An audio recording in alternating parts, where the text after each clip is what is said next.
चतुर्थी व्रत की पूजा की जाती है। इस दिन सर्वार्थ सिद्धि के अलावा अमृत सिद्धि नामक एक शुभ योग भी होता है। ऐसे में भगवान गणेश की पूजा और व्रत करना बेहद फायदेमंद रहेगा। संकष्टी चतुर्थी के व्रत में भगवान गणेश जी की पूजा करने से सभी मनोकामनाएं पूर्ण होती हैं। हिंदू धर्म में ऐसी मान्यता है कि भगवान श्री गणेश की पूजा अर्चना करने से जिंदगी की सभी विघ्न बाधाएं हमेशा के लिए दूर हो जाती हैं। भगवान श्री गणेश सब देवताओं के भी पूजनीय हैं। सब देवता भी किसी कार्य को पूरा करने के लिए भगवान श्री गणेश की पूजा अर्चना करते हैं। यदि आप भी भगवान श्री गणेश का आशीर्वाद अपने ऊपर बनाए रखना चाहते हैं तो कृष्ण पक्ष की चतुर्दशी के दिन भगवान गणेश की पूजा अर्चना जरूर करें।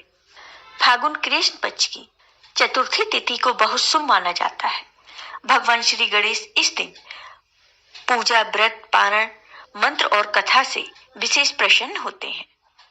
अब सुनिए फागुन मास की चौथ की ये कथा। सतयुग की बात है। तब एक धर्मात्मा राजा का राज्य था। वह राजा बहुत ही धर्मात्मा थे और धार्मिक प्रवृत्ति के थे। वह अपने राज्य का और राज्य के लोगों का बहुत ख्याल रखते थे। उनके राज्य में एक अत्यंत धर्मात्मा ब्राह्मण थे जिनका नाम विष्णु शर्मा था। वो ब्राह्मण बड़े ही धार्मिक प्रवृत्ति के थे। वो हमेशा पूजा पाठ किया करते थे और पूर्णिमा के बाद आने वाली चतुर्थी तिथि को व्रत किया करते थे। विष्णु शर्मा के 7 पुत्र थे और 7 पुत्रों की शादी हो चुकी थी। वे 7 पुत्र अलग अलग रहते थे।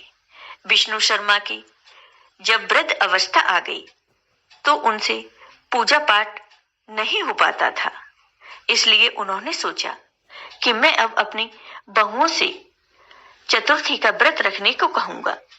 अब बूढ़ा हो जाने पर यह दायित्व वह अपनी बहुओं को सौंपना चाहते थे।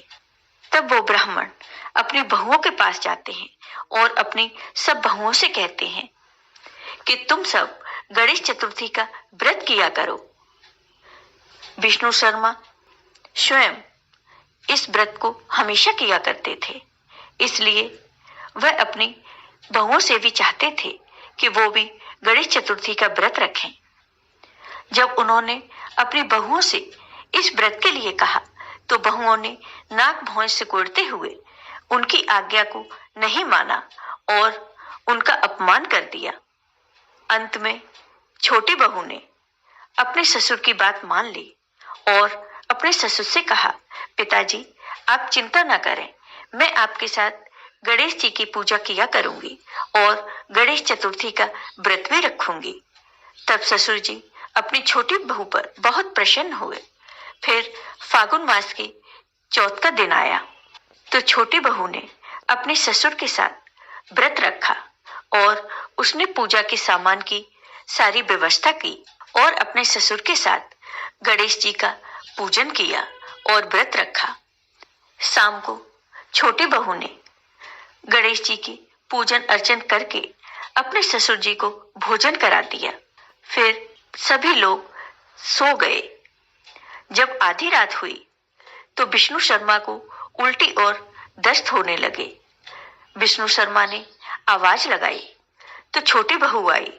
जब छोटी बहू ने देखा कि पिताजी की तबीयत खराब है और उनके सारे कपड़े गंदे हो गए हैं, उनका शरीर भी गंदा हो गया है, तो छोटी बहू ने उन कपड़ों को साफ किया और अपने ससुर जी को नहलाया और उन्हें पोंछा और पूरी रात वह अपने ससुर की सेवा करती रही और उसने कुछ भी खाया पिया नहीं और वह पूरी रात जागती रही।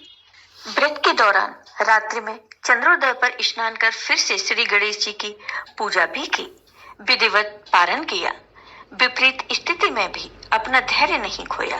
पूजा और ससुर की सेवा दोनों श्रद्धा भाव से करती रही। भगवान गणेश उसकी सेवा भाव से बहुत प्रसन्न हुए और भगवान गणेश ने उन दोनों पर अपनी कृपा की।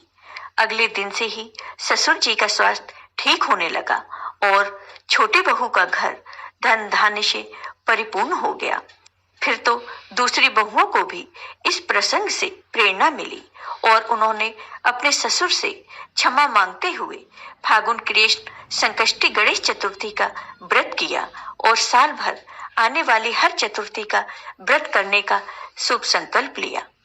भगवान श्री गणेश जी की कृपा से सभी का स्वभाव सुधर गया। तो हे गणेश भगवान, जैसे आपने उस ब्राह्मण और छोटी बहू पर अपनी कृपा की, वैसे ही अपने सभी भक्तों पर कृपा बनाए रखना। जय हो गणेश भगवान।